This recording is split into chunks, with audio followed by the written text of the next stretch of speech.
질보리라고 하는 표랑 비슷한 제목을 한번 해봤어요. 한번 따라해 보실래요? 능력의 빛을 보리라. 누가복음 5장 17절에서 26절까지 있는 말씀을 가지고 한번 같이 나눠보려고 합니다. 여러분들의 기도와 또 주님의 은혜가 부어져서 10일간 금식을 잘하고 그럴 수 있어서 너무나 감사합니다. 금식을 하면 아침에 6시에 일어나서 6시 반이 되면 이렇게 묵상을 하고 묵상한 것을 가지고 박정재 목사님과 은혜를 나눕니다. 은혜를 나누고 같이 기도하고 하면 하나님이 주시는 은혜가 더 채워지더라고요. 그러고 난 다음에 우리는 또 이제 우리 교회에서 하는 큐티가 있잖아요. 그래서 그 큐티를 또 해서 금식하면서 큐티를 2번이나 했어요. 그럴 때마다 주님이 주시는 힘이 있었는데 너무너무 일어나는 게 힘들었지만 그 시간이 저에게 힘을 공급받는 시간이었어요. 그래서 그 힘으로 하루를 이렇게 이겨나갈 수 있었습니다. 그러고 난 다음에 이제 1시 정도가 되어지면 뒤에 있는 산에 올라가서 산책을 하게 되어집니다. 산책을 하는데 하늘은 맑은데 요즘 날이 좀 따뜻하면 뭐가 끼죠? 미세먼지가 끼는데 산 밑을 보는데 그냥 푸른 거예요. 참 낮 맑고 경치는 참 좋은데 미세먼지가 끼어있는 것을 보면서 좀 답답하게 느껴졌습니다. 마지막 이틀은 너무 그 미세먼지가 많이 껴서 산에도 올라가지 못했어요. 산 밑에 있는 건물과 도로들이 보이지 않을 정도로 마치 안개가 꽉 낀 것처럼 그렇게 미세먼지가 꽉 끼어 있는 것을 볼 수 있었습니다. 그것을 보면서 이런 생각을 했어요. 야, 언제부터 우리가 이 미세먼지 때문에 이렇게 힘들어하면서 걱정하면서 살게 되었나, 그런 한탄이 나오게 되어지더라고요.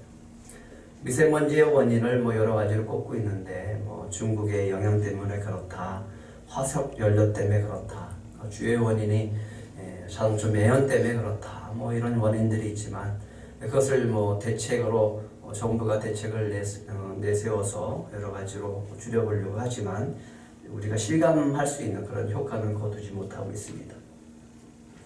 그런데 마지막 날 화요일 날 오후가 되면서 날이 차가워지고 온도가 떨어지면서 하늘이 맑아지고 또 미세먼지가 점차 사라지더니 저녁 때 보이지 않던 돌의 불빛이 보여지고 하늘에 별빛이 보이기 시작을 하는 거예요. 참 신기했어요. 날씨가 추우면 미세먼지가 사라지는 거예요. 원인을 알아보니까 시베리아 반도에서 불어오는 그 고기압의 영향 때문에 미세먼지가 이렇게 물러난다라고 하더라고요. 주위가 미세먼지를 몰아내는 것을 보면서 참 신기하면서 그 맑은 하늘을 보면서 맑은 그 경치들을 보면서 마음이 맑아지는 것을 느낄 수 있었습니다. 인간이 만들어가는 세상 좀 더 편리하고 좀 더 행복하고 좀 더 편리한 그런 세상을 만들어가기 위해서 사람들은 이것도 만들고 저것도 만들어갑니다.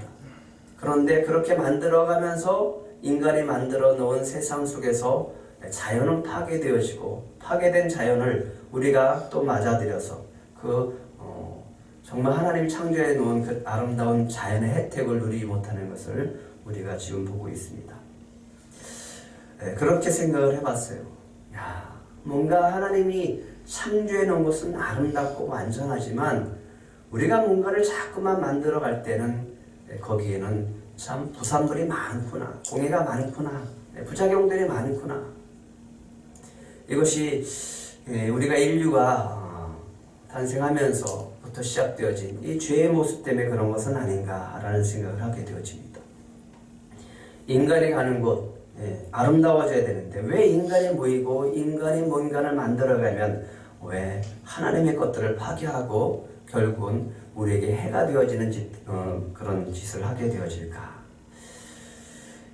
우리나라는 지금 10명 중 9명이 도시에 살고 있다고 합니다. 도시화가 이루어졌죠. 도시 참 겉으로 보기에는 화려하죠. 밤에도 불빛이 반짝반짝하고 많은 사람들이 건물에서 나오고 또 높은 빌딩을 보면서 화려하고 밤에도 어두워지지 않는 조명들 속에서 우리는 그런 화려한 도시 속에서 살아가고 있어요. 그런데 그 내면을 들어보면 그 안에는 어둠이 있어요. 죄로 가득한 것들을 볼 수 있다라고 하는 겁니다. 각종 더러운 죄들이 물들어 있는 어둠을 보게 되어집니다. 이런 것들을 볼 때 우리가 이 세상을 살아갈 때 인간의 죄로 말미암아서 자연도 더러워지고 인간의 죄로 말미암아서 우리의 심령도 더럽혀지는 것을 볼 수 있다라고 하는 거죠. 세상은 점점 발달하고 발전해 나가고 편리해지면 편리해질수록 우리의 심령은 황폐해지고 우리의 삶도 황폐해져 가는 것을 볼 수 있습니다. 그런데 우리는 그 속에서 살아가요. 그 속에서 신앙생활한다라고 하는 거예요. 그 속에서 우리는 무엇을 바라야 되냐면 빛을 발하야 됩니다. 그 속에서 우리는 복음의 능력을 믿고 복음을 전하면서 살아야 된다라고 하는 거죠. 이제는 세상의 큰 변화 앞에서 교회도 새롭게 변화되어질 때가 되어졌습니다. 그만큼 세상은 많이 변해버렸어요. 과거 교회가 건물을 짓고요. 교회 건물을 짓고 문을 열면 많은 성도들이 교회로 들어왔어요. 그래서 교회를 더 크게, 더 화려하게 지으려고 애를 썼습니다. 주일학교가 가득 찼어요. 청년들도 많이 모였어요. 왜? 세상보다 교회 문화가 더 좋았고 교회 안에 있는 것이 더 기쁘고 즐거웠기 때문에 그렇습니다. 제가 청년 때만 해도, 제가 학생 때만 해도 그랬어요. 성도들도 교회의 삶의 중심을 교회를 뒀어요. 그래서 교회 중심으로 출퇴근하면서 들리고 새벽기도 들리고 때때마다 시시때때로 교회 와서 예배드리고 기도하고 그런 모임을 가졌어요. 그리고 모든 삶의 그 중심에 교회가 되어져서 그 모임도 그런 성도들 중심으로 살았던 것을 보게 되어집니다. 근데 지금은 어떻습니까? 물론 지역적으로 보면 신도시 주변으로 교회 건물을 지면 많은 사람들이 모이는 그런 부흥하는 교회들도 있습니다. 하지만 대부분은 지금 어떻게 생각을 하고 있냐면 교회 건축을 그렇게 반기지 않습니다. 왜? 이제는 거의 교회 건물을 건축을 해도 예전처럼 성도들이 올 것을 기대하지 않기 때문에 그렇습니다. 시대가 많이 바뀌었다라고 하는 거죠. 인식이 많이 바뀌고 있어요. 젊은 세대들은 교회보다는 세상 문화를 좋아합니다. 왜? 교회는 재미없어요. 세상에서는 너무너무 즐겁고 재미있는 것이 많습니다. 그래서 세상을 향해 나아갑니다. 주일학교 학생들이 줄어들었어요. 아이들을 낳지를 않기 때문에 그런 것도 있습니다. 그렇지만 부모들이 하나 낳고 둘 낳다 보니까 아이들의 교육에는 많이 신경을 쓰지만 주일학교 교육에는 그렇게 큰 관심을 두지 않습니다. 교회 주일학교 운영하는 그 교회들이 많지 않아요. 성도들의 연령층은 그러다 보니까 고령화가 되어졌어요. 그래서 교회를 가고 또 전통적인 교회들을 이렇게 찾아보면 그 연령층들이 대부분 권사님 이상 되어지는 연세 많으신 분들이 많은 것을 볼 수 있습니다. 이제는 우리가 변화의 때가 되어졌어요. 변하고 있는데 더욱더 그 변화의 흐름 속에서 교회도 변화해야 되는 그런 상황이 되어졌다라고 하는 거죠. 변하지 않으면 점점 어려워지는 그런 시대를 맞이하고 있어요. 그래서 우리는 꾸준히 그 방향을 바꾸고 있어요. 예전에는 문을 열면 성도들이 들어왔다라고 하면 이제는 반대로 해야 됩니다. 이제는 교회에 있는 사람들이 세상을 향해 나가야 돼요. 세상 속에 들어가야 된다라고 하는 거죠. 들어오는 것을 기다리는 것이 아니라 나가서 찾아야 되는 거예요. 그래서 우리가 복음을 들고 세상으로 나가야 된다는 하는 거죠. 이제 기존의 전도 방법은 그렇게 효과적이지 않습니다. 하지만 그것도 끊임없이 해야 되지만 이 시대에 맞게 좀 더 창조적으로 조금 더 적극적인 방법을 택해서 전략을 세워서 전도를 해야 될 때가 되어졌습니다. 좀 더 적극적으로 해야 됩니다. 적극적이라고 하는 것은 뭐냐면 가만히 있는 게 아니라 세상 속으로 들어가서 세상 사람들을 찾아가서 세상 사람들을 만나는 거예요. 그리고 그 사람들에게 주님의 사랑으로 섬겨서 그들의 마음을 녹여서 복음을 전해야 되는 그런 전략이 필요하다라고 하는 거죠. 지금까지는 사역의 중심이 누구였습니까? 사역의 중심, 목사, 목회자였습니다. 이제는 사역의 중심이 목회자가 아니라 바로 여러분들입니다. 여러분들이 사역자예요. 여러분들이 세상에 나아가서 목회를 하셔야 되는 거예요. 목양을 해야 되는 거예요. 그래서 여러분들이 세워져야 됩니다. 이제는 목회자 중심이 아니라 평신도 사역자 중심으로 되어야 됩니다. 이제는 우리끼리 서로 은혜를 나누고 그렇게 기뻐하는 것이 바람직하지 않습니다. 물론 교회 안에서 기쁘고 행복하게 우리끼리 즐거워야 되죠. 행복해야 됩니다. 하지만 이제 그 방향이 세상을 향해 나가야 된다라고 하는 거죠. 누구든지 들어올 수 있도록 이 교회의 벽이 허물어져야 됩니다. 그래서 세상 사람들이 이렇게 쉽게 들어오고 그 벽이 너무 높아서 못 들어오는 것이 아니라 그냥 누구든지 들어올 수 있도록 항상 이렇게 개방되어질 수 있는 그런 벽이 허물어져야 된다라고 하는 거죠. 그래서 제가 계속 강조하는 것이 뭐죠? 계속 강조하는 것, 우리 기도의 첫 번째 제목, 소그룹을 여는 거예요. 여러분들이 가서 삶의 현장에서, 직장이면 직장에서, 가게면 가게 주변으로, 내 삶의 영역 주변으로, 내 삶 가운데서 사람들을 만나고 그 사람들과 교제하면서 거기서 소그룹을 열어가는 거예요. 그 삶에서 그 사람들을 주님께 인도할 수 있는 그런 사역자로 여러분들이 세워져야 됩니다. 그래서 올해 목표는 여러분들의 삶의 주변에서 삶 속에서 목장을 세워가는 겁니다. 젊은 청년들 세상 속에서 세상 문화에 젖어가는 것이 아니라 이제는 크리스찬 청년들이 세상 속에서 세상의 문화를 주도해 나갈 수 있도록 훈련해 나가야 됩니다. 10일 금식하면서 끊임없이 물었습니다. 하나님, 어떻게 하면 우리 교회가 건강한 교회가 될 수 있을까요? 하나님, 어떻게 하면 우리 교회가 정말 주님이 주신 비전 가운데 꿈과 희망을 주는 그런 교회가 될 수 있을까요? 2019년 표 한번 같이 외쳐볼까요? 시작! 큰 빛을 보리라. 하나님, 어떻게 하면 큰 빛을 보게 할 수 있을까요? 이 표를 가지고 어떻게 하면 흑암에 앉은 백성들, 저 사망의 그늘에 앉은 저 영혼들에게 큰 빛을 비출 수 있을까요? 이런 질문을 많이 했습니다. 그때 저에게 주신 감동이 하나 있었습니다. 저에게 큰 감동이 하나 있었어요. 한번 따라해 보실래요?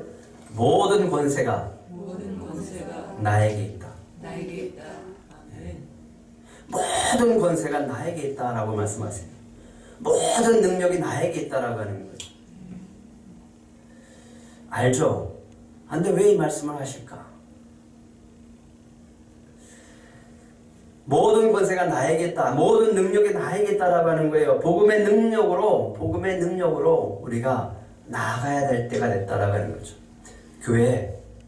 교회가 어떻게 해야 될까? 우리 교회는 어떤 존재인가? 우리 교회가 왜 있어야 되는가? 왜 이 땅에 있어야 되고, 왜 불광동 지역에 있어야 되는가? 그 해답은 그겁니다. 복음의 능력으로 영혼들을 구원하는 교회가 되어야 된다라고 하는 거죠. 무슨 능력으로? 복음의 능력으로. 우리가 어떤 프로그램이라든가 우리가 어떤 다른 것으로 많은 것들을 통해서 우리가 세상에 나가서 전도하는 게 아니라 복음의 능력으로. 그래서 우리는 더욱더 주님을 의지하며 살아가야 될 줄 믿습니다. 주님이 원하시는 것이 있습니다. 더욱더 의지해라. 그리고 나의 능력을 통해서 복음을 전하기를 원하신다라고 말씀하십니다. 그래서 우리가 조금 더 적극적인 방법을 가지고 나아가서 흑암에 앉은 백성들, 흑암에 있는 백성들에게 모든 능력과 권세를 가지신 예수 그리스도의 능력을 빛을 보게 하는 것입니다. 그러기 위해서는 어떻게 해야 될까? 그러기 위해서는 어떻게 해야 되나? 다른 거 없어요. 그냥 끊임없이 우리가 사람들을 만나는 거예요. 우리 주변 사람들을 만나서 그 사람들을 주님의 사랑으로 섬기면서 그 사람들의 마음을 녹여내는 거예요. 그리고 복음을 전하는 거예요. 그리고 꼭 이 믿음을 가져보시기 바랍니다. 다시 한번 따라해 보실래요? 모든 권세가 주께 있습니다. 모든 능력이 주께 있습니다. 그래요. 우리는 할 수 없어요. 우리에게는 능력이 없어요. 하지만 주님께는 무한한 능력이 있음을 믿으시기 바랍니다.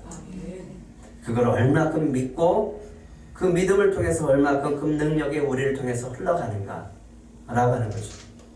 이 믿음을 가지고 살아갈 때 우리들 삶 가운데 주님의 크신 능력의 빛을 보게 되어질 줄 믿습니다. 예수님께서 이사야 예언대로는 갈릴리 지역에서 큰 빛을 비치고 계십니다. 그때 수많은 사람들이 예수님의 소문을 듣고 몰려오기 시작하죠. 그래서 좀 나도 치료받기를 원한다. 우리 자녀들 좀 귀신들 쫓아와 주시길 원한다 라고 해서 많은 사람들이 예수님께 몰려오기 시작을 했습니다. 그래서 예수님께서 그들을 다 고쳐주시고 귀신을 쫓아주는 역사가 있었습니다. 그리고 갈릴리에서 제자들을 삼으시고 한 동네에 가실 때 나병 환자가 찾아와서 예수님 앞에 엎드립니다. 그리고 이렇게 구합니다. 주여 원하시면 나를 깨끗하게 하실 수 있나이다. 왜 나병 환자가 예수님께 나와서 주님 저는 믿습니다. 주님께서 저의 나병을 완전히 깨끗이 치유하실 수 있습니다. 그러니 고쳐 주시옵소서. 그렇게 적극적으로 담대하게 그 믿음을 가지고 주님께 간구하지 못했을까? 뭐라고 하냐면 주님, 주여 원하시면 저를 깨끗하게 하실 수 있습니다. 이건 좀 소극적이죠?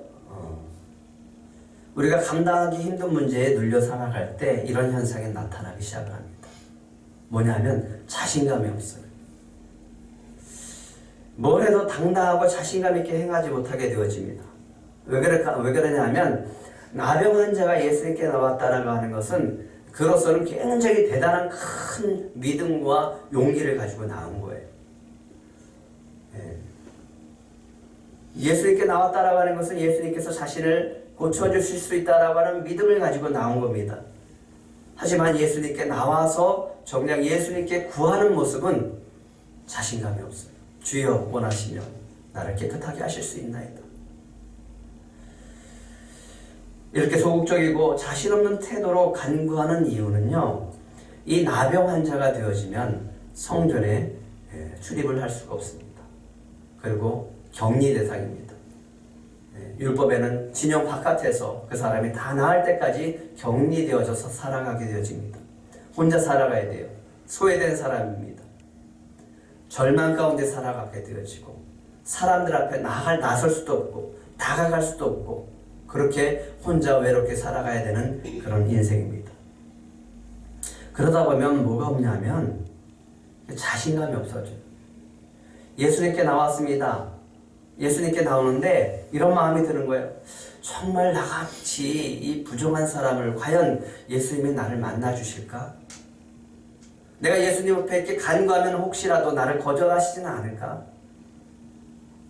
예수님이 혹 나를 거절하고 고쳐주시지 않으면 어떻게 하지? 이런 염려가 있는 거예요. 그래서 자신 없는 마음으로 주여 원하시면 저를 깨끗하게 하실 수 있나이다. 이렇게 연약한 마음으로 주님 앞에 나가는 거죠. 근데 놀라운 거는 예수님의 반응이에요. 예수님이 어떻게 하시냐면 손을 내밀어 주세요. 누구한테? 그리고 그 손을 나병 환자에게 대십니다. 나병 환자예요. 누구도 만져주지 않습니다. 누구도 상대해주지 않습니다. 그 나병 환자한테 예수님이 손을 대시는 거예요. 나병 환자를 만져줬다라고 하는 것만으로도 이 나병 환자의 마음이 치료되기 시작하는 거예요. 그 심령이 치료되기 시작하는 거예요. 뿐만 아니라 예수님이 그를 향해서 말씀하십니다. 뭐라고 그러죠? 내가 원하노니 깨끗하게 되었지어다. 예수님께서 그 손을 내밀어 만져주시는 것은 이게 바로 예수님의 능력이라고 하는 거예요. 아무도 만져주지 않고 아무도 손 내밀지 않는 그 영혼에게 손을 내밀어 주시는 것, 그것 자체가 예수님의 구원의 능력인 줄 믿으시기 바랍니다. 교회는 세상에서 목마르고 배고프고 힘겨운 사람들이 오는 것입니다. 그 사람들에게 교회는 손을 내밀 수 있어야 됩니다. 그게 교회입니다. 목회사관학교에 보면 우리 여자 목사님이 한 분 계시대. 너무 신이 나 있어요, 요즘. 그 교회가 지금 부흥하고 있는데 이분도 우리 교회 그 성부라고 똑같은 성부를 가지고 있더라고요. 작은 자에게 한 것이 곧 나에게 한 것이다. 이 말씀을 가지고 작은 영혼들을 굉장히 소중하게 여기는데 이 노숙자들 또 좀 사람들이 상대하기 힘든 사람들, 술 취한 사람들, 이런 사람들을 상대해 주는. 근데 한 분이 교회에 와갖고 그분을 잘 지극정성으로 이렇게 돌봐줬는데 이분이 너무 좋은 거예요. 그래서 이분이 가서 전도하는 거예요. 근데 이분이 전도하는 분이 또 술꾼이에요. 근데 저기서 술꾼인데 이렇게 얘기를 하는 거예요. 교회 가자고. 우리 교회 오면 좋다고. 이렇게 얘기를 하는 거예요. 근데 이분이 이렇게 얘기를 하는 거예요. 나 술 먹었는데? 그래, 이 전도하시는 분이 그러는 거예요. 아, 괜찮아. 우리 교회는 술 먹고 와도 돼. 술 먹고 왔는데 목사님이 이렇게 반겨주신 거예요. 그것을 통해서 사람들이 느껴지기 시작하는 거예요. 아, 우리 교회는 괜찮아. 술 먹어도 와도 돼. 술 먹고 와도 되는 교회. 그 교회예요. 그러니까 사람들이 마음 놓고 오는 거예요. 마음 놓고 와서 밥 먹고 마음 놓고 예배 드리고 그러고 자기한테 받을 거 다 받고 가는 겁니다. 그게 바로 교회다라고 하는 거죠. 세상에는 이렇게 아무도 자기를 만져주지 않을 거라고 생각하는 사람이 많습니다. 아니 나 같은 사람이 그러면서 겉으로는 막 소리치고 그러면서 자기를 받아달라고 그렇게 외치는 사람들이 많습니다. 외로워요. 혼자 있는 것이 외롭습니다. 그런데 주님은 그런 분들에게 오늘 손을 내밀고 있다라고 하는 거죠. 그리고 만져주십니다. 그리고 고쳐주십니다. 말씀합니다. 내가 원하노니 깨끗함을 받으라. 내가 원하노니 깨끗함을 받으라. 아무에게도 이르지 말고 가서 제사장님께 내 몸을 보이고 또 내가 깨끗하게 됨으로 인하여 모세가 명한 대로 예물을 드려 그들에게 입증하라. 이 말씀은 뭐냐면 너 가서 너가 깨끗한 것을 제사장에게 보이고 입증해라. 입증받아라. 그리고 세상에서 이제 당당하게 치유받은 권세 아래 그 능력 가운데 그 은혜 가운데 살아가라. 마음이 치료되어졌어요. 육신이 치료되어졌어요. 그 삶이 회복되어지는 것을 볼 수 있다라고 하는 거죠. 주님의 능력의 손이 모든 것들을 회복시키는 능력이 있음을 믿으시기 바랍니다. 예수님께 어떤 권세가 있습니까? 치유의 권세가 있습니다. 예수님께서는 치유의 능력이 있음을 믿으시기 바랍니다. 주님은 어둠에 눌려 우리의 몸과 마음과 영혼을 치유하시기를 원하시는 분이심을 믿으시기 바랍니다. 여기서 원한다라고 하는 것은 주님도 바라시고 좋아하시고 기뻐하신다라고 하는 거예요. 오늘 찬양했던 이 성경 구절입니다. 여기에 보면 원한다라고 하는 것이 3번 나와요. 한번 같이 읽어볼까요? 시작. 여호와는 내게 복 주시고 너를 지키시기를 원하며 여호와는 그의 얼굴을 내게 비추사 은혜 베푸시기를 원하며 여호와는 그 얼굴을 내게로 향하여 대사 평강 주시기를 원하노라. 하나님은 주시길 원하신다라고 하는 거예요. 베푸시길 원하신다라고 하는 거예요. 왜? 그분은 다 가지고 계시고 그 능력의 하나님이시기 때문에 주님은 우리에게 능력의 빛을 비추시길 원하시는 줄 믿으시기 바랍니다. 그런데 그 능력의 빛을 보지 못하는 사람이 있어요. 17절입니다. 한번 같이 읽어보겠습니다. 시작. 하루는 가르치실 때 갈릴리의 각 마을과 유다와 예루살렘에서 온 바리새인과 율법교사들이 앉았는데 병을 고치는 주의 능력이 예수와 함께 하더라. 병을 고치는 주의 능력이 누구와 함께 한다고요? 예수님과 함께 한다. 갈릴리뿐만 아니라 멀리 유대와 예루살렘에서도 소문을 듣고 찾아왔습니다. 바리새인들과 율법 교사들이 예수님을 찾아왔어요. 왜 찾아왔을까요? 이 사람들은 율법을 철저히 지키는 사람들입니다. 율법을 배우고 이제 가르치는 사람들입니다. 지도자예요. 왜 하냐면 예수님이 병을 고쳐준다, 예수님이 귀신을 쫓아준다라고 하는 능력이 있다라고 하는 것에 소문을 듣고서 찾아왔는데 그 능력이 정말 저 사람에게 있는가 없는가 확인하는 거예요.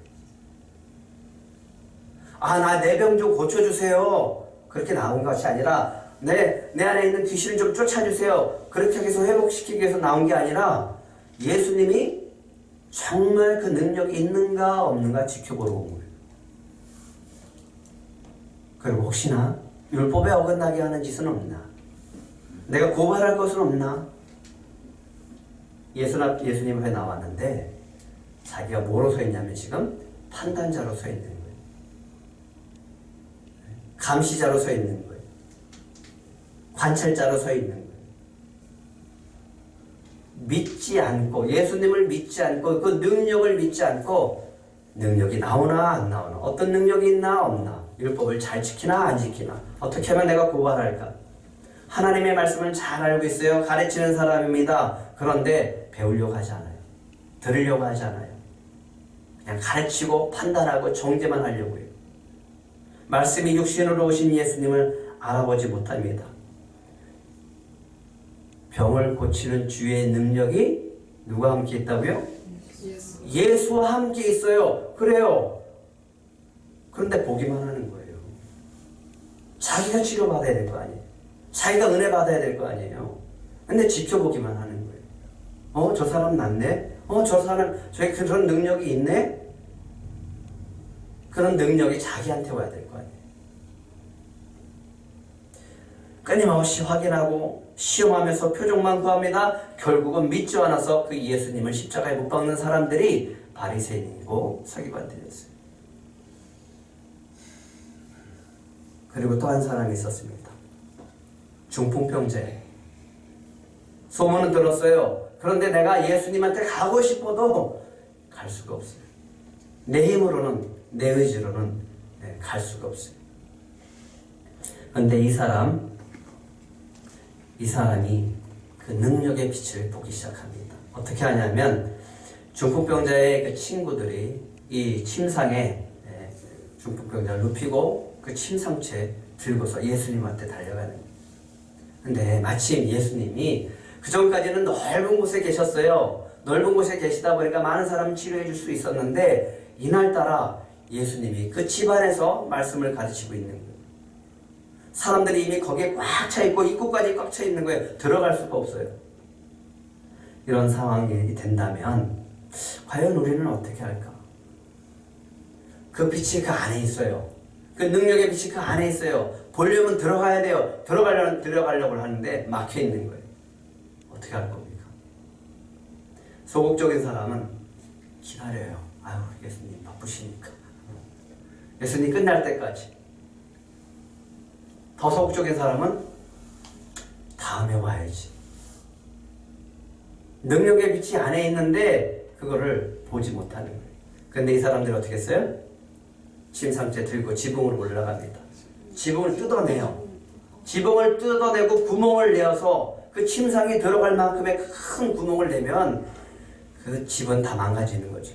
그럼에도 불구하고 그 다 뜯어내고 침상을 매달아서 예수님 앞에 내려놓습니다. 그러자 예수님이 이 모습을 보고 이렇게 말씀하십니다. 20절입니다. 같이 읽겠습니다. 시작. 예수께서 그들의 믿음을 보시고 이르시되 이 사람아 내 죄사함을 받았느니라 하시니라. 이 사람들에게 예수님이 말씀하십니다. 이 사람아 내 죄사함을 받았느니라.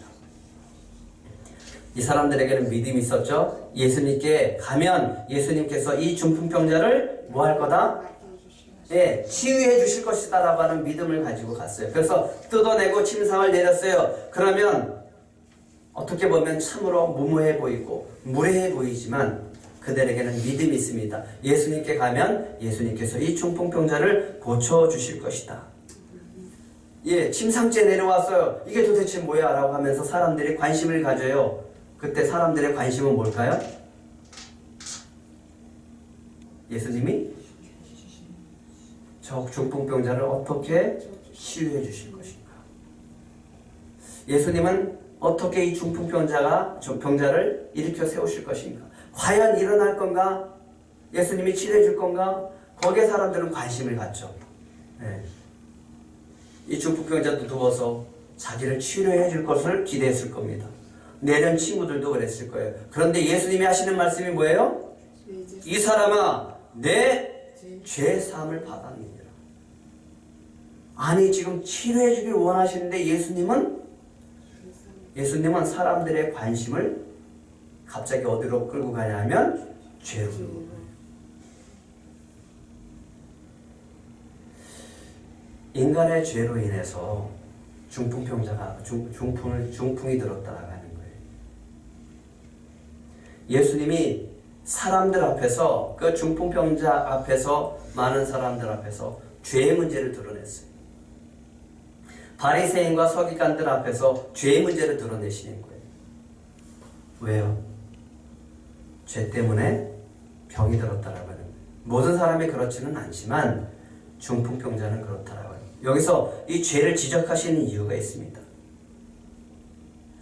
죄사함의 권세가 하나님께만 있다라고 믿었던 율법 교사들과 바리새인들이 반발하기 시작하는 거예요.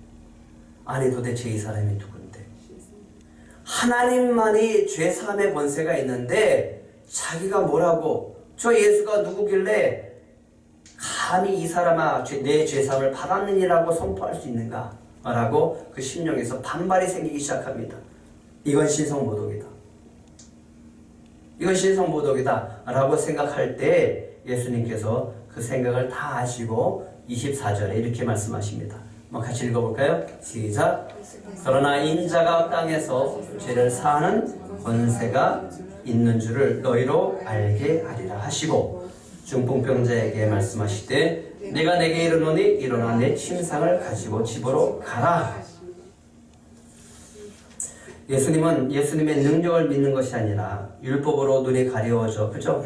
관찰하고 판단하고 정죄하고 있는 바리새인과 율법 교사들에게 말씀하십니다. 뿐만 아니라 모든 사람들에게 선포하십니다. 나는 치유의 권세가 있다. 나는 뿐만 아니라 죄사함의 권세도 있다. 예수님이 선포하시는 거예요. 나는 죄사함의 권세가 있다. 너희들을 죄에서 구원하기 위해서 내가 이 땅에 온 것이다 라고 말씀하시는 거예요.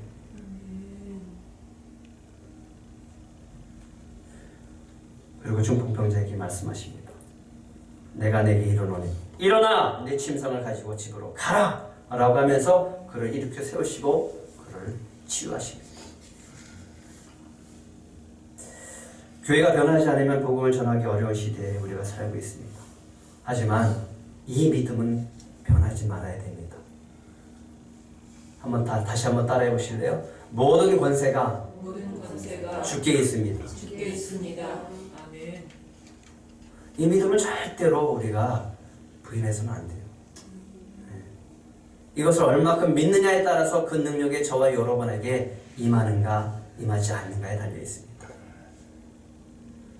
오늘 중풍병자를 지붕을 뚫고 내려준 믿음의 친구들이 있어야 중풍병자가 치료받을 수 있는 것처럼 여러분들이 이 믿음을 가지고 세상에 나가서 복음으로 전대해 보시기 바랍니다. 그럴 때 놀라운 복음의 능력이 어둠의 권세가 떠나가는 역사와 치유의 권사와 구원의 능력과 또 그들이 고침받고 회복되는 치유받는 놀라운 역사들이 있게 되어질 줄 믿습니다. 능력의 빛이 비춰지면 사망의 그늘진 땅에 죄들이 사라지기 시작합니다. 그리고 거기에 회복의 역사가 있게 되어질 줄 믿습니다. 미국의 어셈블리 교회 이야기를 하고 마치려고 합니다. 전직 공립학교 교사로 은퇴한 선생님이신데, 여자 선생님이신데 은퇴하셨어요. 그리고 뭘 했냐면 큰 마켓에서 이렇게 일하고 있었습니다. 서민들이 찾는 마켓에서 일하면서 교회에 위치한 지역의 가정 형편을 이렇게 살펴보니까 그렇게 넉넉한 형편을 가지고 있는 사람들이 많지 않은 거예요. 어려운 사람들이 많은 거죠. 그러다 보니까 교육을 제대로 받지 못하는 학생들이 많다라고 하는 것을 발견하게 되어집니다. 그래서 교회에서 리더자 훈련을 받고 또 여러 가지 훈련을 받으면서 깨닫는 것이 있었어요. 기도하면서 그래, 깨어진 가정과 가난으로 해서 고통받는 학생들을 돕는 것이 나의 소명이다라고 하는 것을 발견하게 되어집니다. 그래, 내 소명은 저 가난한 학생들을 내가 돕는 거다. 이렇게 생각을 하고요. 자신의 전공을 살려서 일주일에 1시간씩 학교에 찾아가서 학생들을 가르치기 시작을 합니다. 그리고 그 아이들에게 직접 자기가 멘토가 되어지는 거예요. 멘토링 사역을 하게 되어집니다. 이 사역을 하면서 주변에 있는 이 성도들과 함께 같이 이 사역을 동참시키는 거였어요. 그러니까 많은 사람들이 그 사역에 동참하면서 1시간씩 가서 가르치고 그 어려운 학생들에게 멘토가 되어진 거예요. 그런데 이것을 통해서 놀라운 일들이 벌어지기 시작을 하는 거예요. 많은 학생들이 주께로 돌아오고 또 가정이 변화되어지고 교사가 변화되어지고 심지어 교장 선생님까지 변화되어지는 역사가 있었습니다. 교회가 변화하지 않으면 복음을 전하기 점점 어려워지는 시대에 우리는 살고 있습니다. 하지만 주님은 오늘도 우리를 통해서, 이 교회를 통해서 저 사망의 그늘에 앉은 영혼들에게 빛을, 능력의 빛을 비추시기를 원하는 줄 믿으시기 바랍니다. 구원의 능력의 빛을 비추시고요. 그들의 죄사함의 능력을 베푸시고 또 그들을 치유하시고 회복의 역사와 어둠을 물리치시고 그 영혼들을 구원하는 놀라운 역사들이 있게 되어질 줄 믿습니다. 우리는 이 믿음을 가지고 나가야 합니다. 올해 이 믿음을 가지고 꼭 같이 나갔으면 좋겠습니다. 주님께 죄사함의 권세가 있습니다. 주님께 치유의 권세가 있습니다.